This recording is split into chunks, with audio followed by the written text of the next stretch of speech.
Doctora, ¿cómo está? Muy buenos días, emocionada de poder estar acompañándoles esta mañana en este segmento de Salud Panamá. Bueno, les cuento un poquito. Ir a psicoterapia es genial, está escrito en primera persona. No solamente porque soy profesional de la salud mental, sino porque también me he beneficiado de ir a psicoterapia. Y justamente lo que dices más temprano acerca del hecho de que no vas a terapia necesariamente porque tienes alguna condición psiquiátrica o estás diagnosticado, ¿no? Justamente el enfoque que tiene el libro va en dos líneas. Uno, por un lado, tratar de eliminar ese estigma que se tiene hoy por hoy con el tema de la salud mental. Y dos, tiene un enfoque desde la prevención. Si bien es cierto, muchos autores hablan de la psicoterapia como un tratamiento de intervención, en este libro yo trato de darle un giro de 180 grados justamente para invitar a toda la población a que no hace falta que tengamos o que toquemos fondo, o que de pronto haya una situación que nos desborda, o que de pronto vemos una escasez de nuestros propios recursos, para entonces asistir con un profesional. De hecho, es todo lo contrario. Imagínense que dijéramos, necesitamos tener insuficiencia renal para empezar a ser conscientes de tomar agua, ¿cierto que no? Entonces es justamente lo mismo la invitación a ir a psicoterapia. Necesitamos tener herramientas que al final del día nos acompañan durante la vida, justamente para poder hacer o tener estrategias de afrontamiento mucho más saludables. Es una guía para obtener esas herramientas, ¿no? Sí, bueno, me gusta hablar mucho del capítulo 4 que se titula ¿Quién necesita ir a psicoterapia? Y dice, spoiler, a todos realmente necesitamos ir a psicoterapia, siempre y cuando demos el valor o tengamos la conciencia de cuán beneficioso es para nosotros. Pero aparte de eso tenemos mitos y realidades, hay un cuadro comparativo dentro del libro justamente para educar, porque creo que lo primero que necesitamos para eliminar ese estigma es educar. Hoy por hoy, a pesar que pospandemia se han elevado las cifras de trastornos del estado del ánimo, llámense trastornos de ansiedad o llámense trastornos depresivos o trastornos obsesivos compulsivos. De hecho, la Organización Mundial para la Salud nos dice que para el año 2030 los trastornos del estado del ánimo, depresión y ansiedad van a ser los más incapacitantes.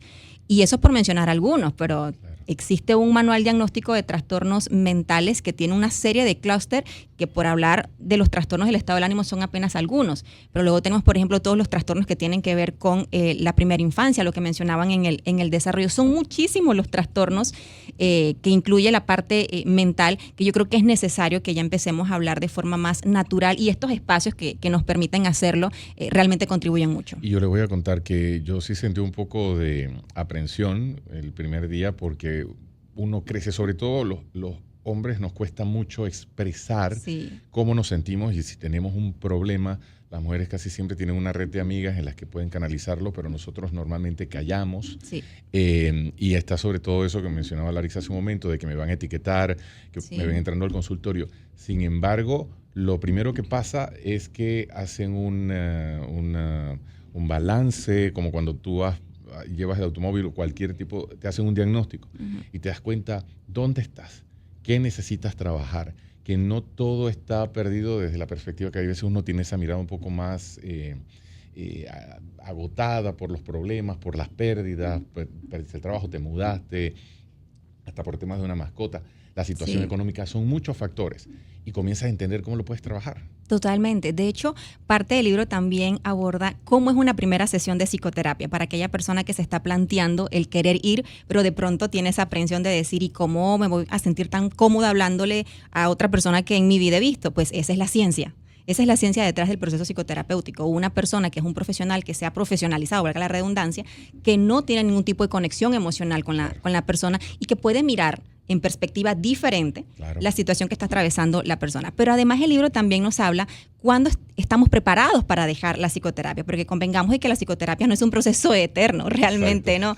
Entonces, por ejemplo, yo tengo pacientes que van probablemente una vez a una cita porque tienen una situación muy concreta, pero son personas que ya han ido a procesos para trabajar otras situaciones y saben la importancia de tener una perspectiva profesional frente a una situación que muchas veces es trascendental a la hora de tomar una decisión. Y sobre todo con las métricas, Larissa, porque allá no es que van a suponer los psicólogos por su preparación y todas estas pruebas tienen una métrica, tienen un sentido, tienen una... O sea, los resultados y la data que tú obtienes no se obtienen a la ligera y se trabaja muy en concreto con eso. Sí, se utilizan pruebas estandarizadas, efectivamente. Exacto. Me gustaría acotar algo antes de despedirnos, porque has mencionado el hecho de que a los hombres les cuesta muchísimo hablar de sus emociones y las estadísticas nos dicen que los hombres son los que más se suicidan, justamente. Entonces, qué importante es hablar de salud mental porque es que no distingue género. Igual. Efectivamente, y la vida está llena de variables que son estresantes, que nos alteran con cortisol, nos alteran con adrenalina, y la ciencia también nos ha dicho que cuando estamos en modo alerta con cortisol y con adrenalina, nuestra corteza prefrontal, que es nuestra torre de control del día a día, opera de peor manera. ¿Cómo afectó la pandemia? Bueno, no es un secreto que afectó muchísimo esta parte de las personas. El tema de la ansiedad, del estrés se disparó realmente en la consulta. ¿Y qué ha pasado luego de ya varios años post pandemia? Sí, qué interesante. Si bien es cierto, post pandemia las personas tienen más apertura de consultar, yo creo que también una de las variables más importantes es que vemos más niños en consulta. Y si van a consulta a los niños porque los papás los están llevando porque hay situaciones graves, no solamente por trastornos del neurodesarrollo, sino por situaciones que a veces hemos normalizado. No me gusta utilizar la palabra bullying porque se romantiza y realmente eso es violencia. Y por este tipo de situaciones que son variables bastante comunes, también están llegando a consulta en mayor medida. Lo bueno es que los papás están convencidos que se necesita ayuda, no solamente para el que es víctima, sino también para el que es agresor, naturalmente, ¿no? Entonces sí, la pospandemia lo que nos ha dicho es que hay más pacientes consultando, lo que significa es que se ha visibilizado más los diferentes trastornos, no que no existieran antes de pandemia, estaban, pero definitivamente que la situación durante la pandemia desencadenó muchísimas situaciones relacionadas con la salud mental. Doctora, antes de cerrar, sus redes sociales y dónde se compra. Sí, bueno, está en Amazon, lo encuentran tal cual, ir a psicoterapia es genial, y mi cuenta de Instagram es tra.carielguevara.psicóloga.